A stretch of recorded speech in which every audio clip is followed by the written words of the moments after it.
Welcome to Theology Unpacked. When you hear the words Christian modesty, what's the first thing that pops into your head? For a lot of us, it's probably this long, confusing list of rules, right? Like long skirts, high necklines, basically a whole bunch of don'ts. But is that really what it's all about? Is it just a strict dress code, or is there something deeper going on? Well, today, we're going to dig into that exact question and really get to the heart of what Christian modesty means. So here's the plan. First, we're going to reframe this whole idea, because it's way more than just a dress code. Then we'll dive right into the scriptures to see what they have to say. From there, we'll pull out 3 core principles, figure out how to apply them in our crazy modern world, and finally, get right to the heart of it all. Sound good? Let's jump in. All right, first things first, we need to completely shift our perspective.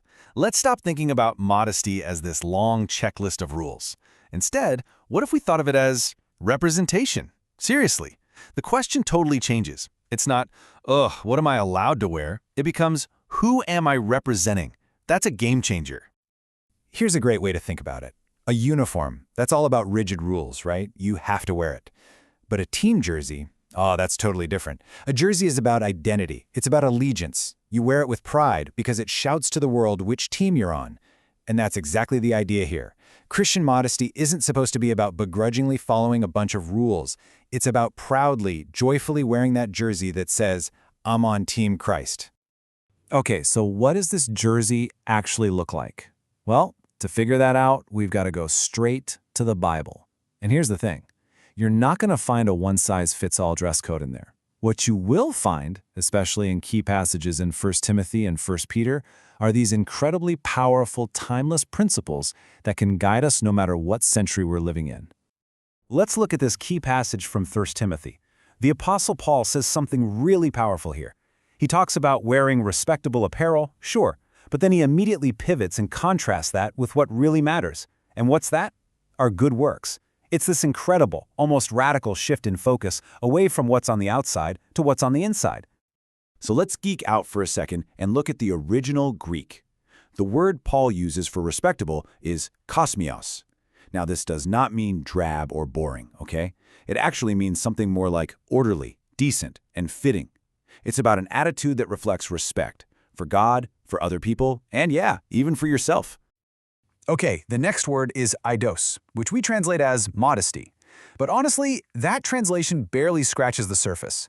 This word is so much deeper than just covering up. It's pointing to an internal sense of reverence, a gut-level consciousness of what is fitting, what is pure, and what truly honors God. And the last one here is sophrosyne, which means self-control. You can think of this as sober-mindedness, good judgment. It's basically the exact opposite of being flashy or over the top just to get attention. It's all about making choices that are thoughtful and deliberate. And what's so cool is that this isn't a one-off idea. The Apostle Peter says almost the exact same thing in his letter. He tells his readers, hey, don't let your focus be on all the outward stuff. Instead, let it be on the hidden person of the heart. I just love that. It's such a beautiful confirmation that the Bible is consistent on this. What's going on inside you is infinitely more important than what you're wearing on the outside. Okay, so we've looked at these really powerful ideas from the scriptures. If we pull them all together, what do we actually get? Well, people who have studied this for a long time have basically distilled it all down into 3 core principles that we can actually use. All right, first up is decorum. This comes from that Greek word kosmios we just talked about. It simply means our clothing should reflect the awesome dignity we have as children of God. The second principle is witness. The idea here is that our clothes should point people towards our treasure in heaven, not a fixation on earthly status or wealth. And number 3 is chastity and love for our neighbor.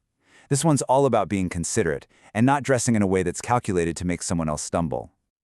Let's zoom in on that third principle for a sec, because it gets misunderstood all the time.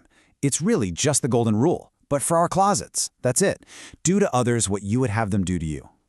Loving our neighbor means we actually think about them when we get dressed, and we try to help them in their walk with God, not make it harder. It's a powerful reminder that our clothing choices are never, ever just about us. And just so we're clear, this isn't some newfangled idea. This way of thinking is deeply rooted in church history. I mean, you can go all the way back to the Westminster Larger Catechism, which is a huge theological document from the 1600s. And right there, it directly connects immoral dress to the 7th commandment. They saw it as a really practical part of living a chaste life. Okay, let's be real. These principles come from a world of togas and sandals. So how in the world do we apply them in our world of TikTok, fast fashion, and Instagram? It's a fair question. Let's do some translating. This really helps make it clear. So, you see that ancient concern about costly attire from 1 Timothy? Today, that translates to avoiding ostentatious spending, not making our identity all about luxury brands over our godly priorities. And that warning in 1 Peter about outward adornment, that's a direct challenge to us to focus more on our inner character than on getting likes and external validation. And finally, that call for self-control, well, that translates pretty directly to just being thoughtful about things like fit, transparency, and coverage, making choices that aren't meant to be provocative. So after all this, the Greek words, the principles, the modern applications, it all boils down to the most important question of all. What's the goal here? What is the actual heart of Christian modesty? And let's be absolutely clear on this. The goal is never legalism. It is not about trying to earn God's favor by following a strict dress code. No way. The real goal is to joyfully show the world that we belong to Christ. It's about our outside reflecting the reality of what's on the inside. It's truly an act of love for God and for our neighbor. So when all is said and done, the question we should be asking ourselves isn't, okay, so what are the rules? The real question is something so much deeper. It's, how can my choices, the ones I make right now, point people more towards Christ and less towards me? And that's a question worth spending some time with. Thanks for tuning in to Theology Unpacked. Please like, subscribe, and share this with the first person you thought of who needs to hear it.